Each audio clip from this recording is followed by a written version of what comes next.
Hello, welcome back. നമ്മളിപ്പോൾ check റിപ്പബ്ലിക്കിൻ്റെ ക്യാപിറ്റലായിട്ടുള്ള പ്രാഗിലാണുള്ളത്. പ്രാഗിൽ വരുമ്പോഴൊക്കെ തന്നെ നമ്മളിവിടുത്തെ ഇന്ത്യൻ റെസ്റ്റോറൻറ്റ്സിലെ ഫുഡ് ടേസ്റ്റ് ചെയ്യാറുണ്ട്. അപ്പോൾ ഇന്ന് നമുക്ക് കുറച്ച് ഇന്ത്യൻ ഫുഡ്സ് ടേസ്റ്റ് ചെയ്യാം.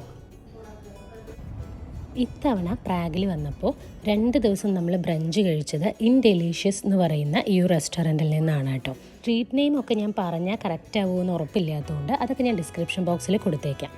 ഇത് മെയിനായിട്ട് മഹാരാഷ്ട്ര ബേസ്ഡ് ഫുഡ് കിട്ടുന്ന ഒരു സ്ഥലമാണ്. അപ്പോൾ ദോശ, ഇഡ്ഡലി എന്നൊക്കെയുള്ള കീവേഡ്സ് അടിച്ചു കൊടുത്തപ്പോഴാണ് നമ്മൾ ഈ റെസ്റ്റോറൻറ്റിലേക്ക് എത്തിയത്. ഇവിടെ ഏകദേശം എന്തൊക്കെ ഐറ്റംസ് കിട്ടും, അതിന് ഏകദേശം എന്തൊക്കെ റേറ്റ് വരും എന്നുള്ളത് ഇപ്പോൾ നിങ്ങൾക്ക് കാണുമ്പോൾ മനസ്സിലാവുന്നുണ്ടല്ലോ. നമ്മൾ ഇവിടുന്ന് മെയിനായിട്ട് ട്രൈ ചെയ്തത് പാനിപൂരി, വടാപ്പാവ്, ഇഡ്ഡലി, ദോശ ഇതൊക്കെയാണ്. അപ്പോൾ ഇതിൻ്റെയൊക്കെ എക്സ്പീരിയൻസ് എന്താണെന്നുള്ളത് ഞാൻ വഴിയെ കാണിക്കാം. നമ്മൾ ആദ്യം ഇവിടുന്ന് ചായയാണ് ട്രൈ ചെയ്തത്. അത് ഇവർ തന്നെ ഉണ്ടാക്കുന്ന ഒരു മസാലപ്പൊടികളൊക്കെ ചേർത്തിട്ടുള്ള ചായയായിരുന്നു. നല്ല ചായ തന്നെയായിരുന്നു. പിന്നെ പാനിപൂരി ട്രൈ ചെയ്തു. നിങ്ങൾ പറഞ്ഞാൽ വിശ്വസിക്കുമെന്ന് അറിയില്ല, എൻ്റെ ലൈഫിൽ ഞാൻ ആദ്യമായിട്ടാണ് പാനിപൂരി ട്രൈ ചെയ്യണത്. അതുകൊണ്ട് കമ്പയർ ചെയ്ത് അതിൻ്റെ ടേസ്റ്റ് പറയാനൊന്നും എനിക്കറിയില്ല. നല്ലതായിരുന്നു, എനിക്കിഷ്ടപ്പെട്ടു.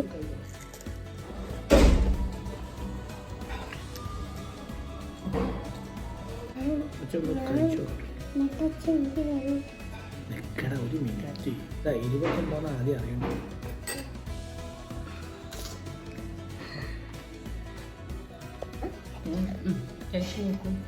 രണ്ടെണ്ണം അടിച്ചൂല്ലേ? ഇഷ്ടപ്പെട്ടു? കുഴപ്പമില്ല, പക്ഷെ മിന്റ് ഭയങ്കര തളം. എങ്ങനെയുണ്ട്? പാനിപൂരി കഴിഞ്ഞിട്ട് പിന്നെ നമ്മൾ വടാപ്പാവ് കഴിക്കുന്നതാണ് കാണിച്ചത്. എനിക്ക് ഈ ഷോപ്പിൽ ഏറ്റവും ഇഷ്ടപ്പെട്ടത് വടാപ്പാവാണ് കേട്ടോ. അതും ഞാൻ ആദ്യമായിട്ടാണ് കഴിക്കുന്നത്, പക്ഷേ നല്ലോണം ഇഷ്ടപ്പെട്ടു. പിന്നെ ദോശയാണ് ട്രൈ ചെയ്തത്. പക്ഷേ ദോശ എനിക്ക് കേരള ദോശയുടെ ഒരു ടേസ്റ്റ് അല്ല, അത് മഹാരാഷ്ട്ര ദോശയായതുകൊണ്ട് കുറച്ച് വ്യത്യാസമുണ്ട്. അവർ കുറച്ച് പൊടിയൊക്കെ അതിൻ്റെ മുകളിൽ വെതറിയിട്ടുള്ളൊരു ടേസ്റ്റായിരുന്നു. പിന്നെ ഇഡ്ഡലി നമ്മൾ ഓർഡർ ചെയ്തു. അത് നമ്മൾ ആദ്യത്തെ ദിവസവും 2ാമത്തെ ദിവസവും അവിടെ വന്നപ്പോൾ ഇഡ്ഡലി കഴിച്ചിട്ടുണ്ടായിരുന്നു. എന്താണ്, നല്ല സോഫ്റ്റും ആയിരുന്നു, അതുപോലെ നല്ല ടേസ്റ്റും ആയിരുന്നു കേട്ടോ. സൗത്ത് ഇന്ത്യൻ ഫുഡ് ഇഷ്ടപ്പെടുന്നവരാണെന്നുണ്ടെങ്കിൽ തീർച്ചയായിട്ടും നിങ്ങൾക്ക് റെസ്റ്റോറൻറ്റ് ഇഷ്ടപ്പെടും. ഈവനിങ് നമ്മളൊരു ചായ മാത്രം കുടിക്കാൻ വേണ്ടിയിട്ട് അമൃതസർ മെയിൽ എന്ന് പറയുന്ന ഒരു ഇന്ത്യൻ റെസ്റ്റോറൻറ്റ് കയറി. അതൊരു നോർത്ത് ഇന്ത്യൻ റെസ്റ്റോറൻ്റ് ആയിരുന്നു എന്ന് തോന്നുന്നു. പക്ഷേ നമ്മൾ അവിടെ നിന്ന് കണ്ണനൊരു മാംഗോ ലസ്സിയും അതുപോലെ നമ്മൾ 2 പേരും ഓരോ നോർമൽ ചായ, ഇന്ത്യൻ ചായയാണ് കുടിച്ചത്. പിന്നെ ഇത്തവണ നമ്മൾ പ്രാഗിൽ ഹിമാലയ എന്ന് പറയുന്ന ഒരു റെസ്റ്റോറൻറ്റിൽ നിന്നാണ് ഡിന്നർ ട്രൈ ചെയ്തത്. അതും സ്ട്രീറ്റ് നെയിം ഞാൻ പറയുന്നില്ല, ഡീറ്റെയിൽസും അഡ്രസ്സും ഒക്കെ ഞാൻ ഡിസ്ക്രിപ്ഷൻ ബോക്സിൽ ടൈപ്പ് ചെയ്ത് കൊടുക്കാം. ഇതൊരു നോർത്ത് ഇന്ത്യൻ ടൈപ്പ് ഓഫ്, അതായത് നമുക്ക് ബെർണോയിൽ കിട്ടുന്ന ടൈപ്പ് ഫുഡ് ഐറ്റംസ് ഒക്കെ തന്നെയാണ് ഇവിടെയും കിട്ടിയിരുന്നത്. പക്ഷേ കുറച്ചും കൂടെ വെറൈറ്റി ഉണ്ട്. നമുക്ക് ബെർണോയിൽ അധികം ഈ നേപ്പാൾ ഇന്ത്യൻ റെസ്റ്റോറൻറ്റ്സ് ആണെന്നുള്ളതുകൊണ്ട് എല്ലാ റെസ്റ്റോറൻറ്റിലും ഏകദേശം ഒരേ ഐറ്റംസ് ആയിരിക്കും ഉണ്ടാവുക. പക്ഷേ ഇവിടെ കുറച്ചും കൂടെ ഐറ്റംസ് ഉണ്ടായിരുന്നു. അത് എന്തൊക്കെയാണെന്നുള്ളതും പിന്നെ ഏകദേശം അതിൻ്റെ ഒരു റേറ്റും ഇപ്പോൾ നിങ്ങൾ കാണുന്നുണ്ടാവുമല്ലോ, അപ്പോൾ ഞാൻ എടുത്ത് പറയുന്നില്ല.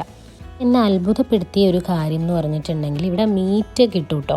അതായത് പോത്തിറച്ചി അവൈലബിൾ ആയിട്ടുള്ള ഒരു കടയാണ്. ഞാൻ അതിൻ്റെ ഇംഗ്ലീഷ് വേർഡ് പറയുന്നില്ല, കാരണം പൊതുവേ നമ്മൾ ഇന്ത്യക്ക് പുറത്തിറങ്ങിയിട്ടുള്ള ഇന്ത്യൻ റെസ്റ്റോറൻറ്റിൽ ഒന്നും തന്നെ പോത്തിൻ്റെ വിഭവങ്ങൾ അങ്ങനെ കിട്ടാറില്ല. കിട്ടുകയാണെങ്കിൽ തന്നെ അത് കേരള റെസ്റ്റോറൻറ്റിൽ നിന്ന് മാത്രമായിരിക്കും. പക്ഷേ ഇവിടെ അത് അവൈലബിൾ ആയിരുന്നു. ഇവിടുന്ന് നമ്മൾ ഒരു ദിവസം ട്രൈ ചെയ്തത് ചിക്കൻ സൂപ്പാണ്. ആകെ 3 ഓപ്ഷൻസ്, ഒന്ന് ടൊമാറ്റോ, ദാൽ, ചിക്കൻ, അങ്ങനെ 3 സൂപ്പേ അവൈലബിൾ ആയിട്ടുണ്ടായിരുന്നുള്ളൂ. പിന്നെ മെയിനായിട്ട് നമ്മൾ ട്രൈ ചെയ്തിട്ടുണ്ടായിരുന്നത് നാനും അതുപോലെ ദാൽ തടുക്കയാണോ മക്കാനിയാണോ എന്ന് കഴിച്ചതെന്ന് എനിക്ക് ഓർമ്മയില്ല. പിന്നെ നമ്മൾ നേരത്തെ പറഞ്ഞ മീറ്റിൻ്റെ കറിയാണ് ഓർഡർ ചെയ്തത്. അത് നമ്മൾ മീറ്റ് ഓർഡർ ചെയ്യുമ്പോൾ ചോദിച്ചു അവരുടെ അടുത്ത് എന്ത് മീറ്റാണ്. നമ്മൾ വിചാരിച്ചു ലാമ്പായിരിക്കുന്നത്, പക്ഷേ അല്ല. അണ്ണൻ ഭയങ്കര മാംഗോ അഡിക്റ്റ് ആയതുകൊണ്ട് ഒരു മാംഗോ കുൽഫി നമ്മൾ ഓർഡർ ചെയ്തു. എങ്ങനെയുണ്ട് പറയുന്നത്? കുഴപ്പമില്ലാന്നേ ഉള്ളൂ, ടേസ്റ്റൊക്കെ ഉണ്ട്. മാംഗോൻ്റെ ടേസ്റ്റാ. മാംഗോൻ്റെ ടേസ്റ്റ് അല്ലേ?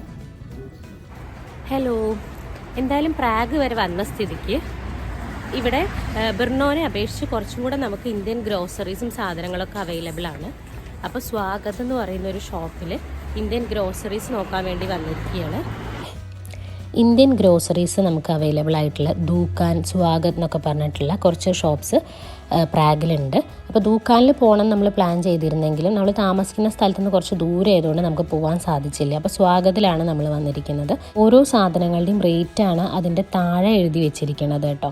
കമ്പയർ ചെയ്ത് നോക്കുമ്പോൾ ചില സാധനങ്ങൾക്കൊക്കെ ബ്രുണോനേക്കാൾ പൈസ കുറവായിട്ട് തോന്നി. ചിലപ്പോൾ ഇത് ഒന്നിച്ച് നമ്മളിങ്ങനെ സ്വാഗതിൻ്റെ ഷോപ്പിൽ നിന്ന് തന്നെ പർച്ചേസ് ചെയ്യുന്നത് കൊണ്ടായിരിക്കാം. നമുക്ക് ആവശ്യമുണ്ടാകുന്നത് കാശ്മീരി ചില്ലി. അതിപ്പോൾ ബ്രുണോയിൽ ഏകദേശം ഒരു 4-5 മാസമായിട്ട് നമുക്ക് കാശ്മീരി ചില്ലി അവൈലബിൾ അല്ല. അപ്പോൾ അത് വാങ്ങിക്കാനാണ് നമ്മൾ വന്നത്. പിന്നെ കണ്ടപ്പോൾ ചുക്ക് കാപ്പിയുടെ ഒരു പാക്കറ്റ് കൂടെ വാങ്ങിച്ചു. നമ്മൾ തൊണ്ടയ്ക്ക് സുഖം ഉണ്ടായിരുന്നില്ല എന്ന് ഞാൻ സംസാരിക്കുമ്പോൾ തന്നെ നിങ്ങൾക്ക് മനസ്സിലാവുന്നുണ്ടല്ലോ. പിന്നെ ഓരോ സാധനങ്ങളുടെയും പേരും റേറ്റും ഞാൻ എടുത്ത് പറയുന്നില്ല. അതായത് സാധനങ്ങളുടെ റേറ്റ് താഴെ കൊടുത്തിട്ടുണ്ട്. വേറെ ഒന്നും നമ്മൾ കാര്യമായിട്ട് വാങ്ങിച്ചില്ല. ഇന്ത്യൻ വെജിറ്റബിൾസ് കാണുകയാണെങ്കിൽ വാങ്ങിക്കണം എന്ന് വിചാരിച്ചു. പക്ഷേ അവിടെ ഫ്രഷ് വെജിറ്റബിൾസ് അവൈലബിൾ അല്ലായിരുന്നു. പിന്നെ ഇന്ത്യൻ സ്വീറ്റ്സിൽ ഹൽവ അവൈലബിൾ ആയിരുന്നു. അപ്പോൾ അതും കൂടെ നമ്മൾ വാങ്ങിച്ചു. അത്രയാണ് നമ്മൾ വാങ്ങിച്ചിട്ടുള്ളൂ. പിന്നെ എന്തൊക്കെയാണ് അവിടെ ഉള്ളതെന്നുള്ളത് ഞാൻ ജസ്റ്റ് നിങ്ങളെ ഇങ്ങനെ ഓടിച്ച് കാണിച്ചു തരാം. എന്നാലും ഈ ഷോപ്പ് കംപ്ലീറ്റ് ആയിട്ട് ഷൂട്ട് ചെയ്യാനുള്ളൊരു സമയം ഉണ്ടായിരുന്നില്ല എന്നുള്ളതുകൊണ്ട് കുറച്ച് ഭാഗങ്ങളെയാണ് നിങ്ങളെ കാണിക്കാൻ പറ്റിയിട്ടുള്ളൂ.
പ്രാഗ് വിസിറ്റ് ചെയ്യുമ്പോൾ വേറെ കൂടുതൽ ഇന്ത്യൻ റെസ്റ്റോറൻറ്റ്സും ഗ്രോസറി ഷോപ്സും റേറ്റ്സും ഒക്കെ നിങ്ങളെ കാണിക്കാൻ പറ്റുകയാണെങ്കിൽ അങ്ങനെ നമ്മൾ കൂടുതൽ വീഡിയോസ് ചെയ്യാം.